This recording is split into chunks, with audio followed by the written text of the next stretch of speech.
It seems like every few weeks there's a new peace initiative created to solve the Israeli-Palestinian conflict, whether it's coming from France, Egypt, or Russia. The main question is, are both Palestinians and Israelis really ready for peace? ILTV's Steve Leibowitz sat down with Jerusalem Post editor Ilan Evyatar to get an answer to this very question. Palestinians may be running, but the Netanyahu government isn't chasing after them to bring them to the table. Running away from statehood. That's the name of a recent column of yours. Why are the Palestinians running away from statehood? I think the Palestinians don't really aspire to statehood at the moment. What they would rather do is achieve gains without reaching a final status agreement. I don't think any Palestinian government at the moment could possibly give up ground on the refugees, could agree to the kind of lines that Israel would be able to agree to. There have been some very generous, from Israel's point of view, offers that were on the table during the time when Ehud Barak was prime minister, during the time when Ehud Olmert was prime minister. In each case, the Palestinians ended up backing off from what was the finish line right in front of them. Negotiate, but don't reach an agreement?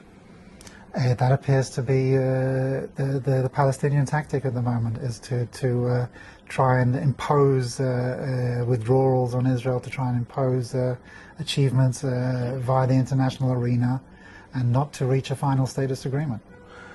And if you were to sum up the reason for that, is it because they can't sell their own people on an idea that is less than the ideological objective? I mean, Israel settled for the partition plan in 1948. We figured a small Jewish state is better than no Jewish state. We needed that refuge.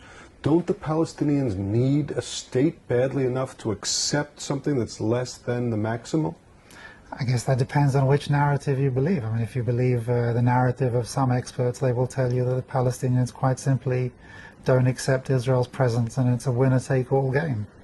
Now, Prime Minister Netanyahu, if you look at our side, he has expressed support for a two-state solution, but he has certainly not gone after it with the same vigor that Olmert and Barak did before him. Is Netanyahu sincere in his interest of wanting to get to the table and reach an agreement if it were possible?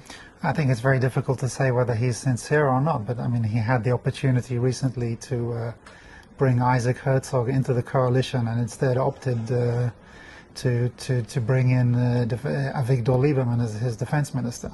That could have helped him in the peace process? I think that could have perhaps helped him in the peace process, or not, depending on whether the Palestinians really do want to reach that finish line. But it certainly could have helped him in the international arena to have in his coalition a factor that is seen as genuinely desiring peace and pushing for peace.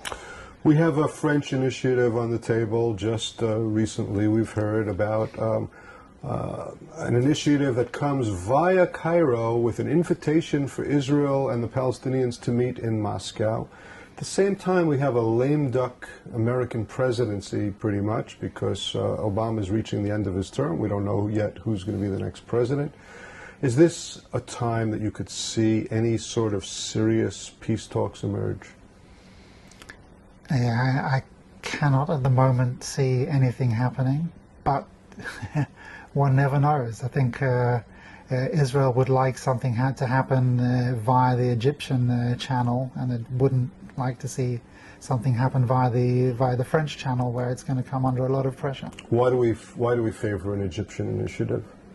We've been trying to warm our relations with moderate Sunni Arab countries that have interests that are other than for whom the Palestinian issue is not top of the agenda. I don't think they believe that solving the Palestinian issue is what will solve all the problems of the Middle East.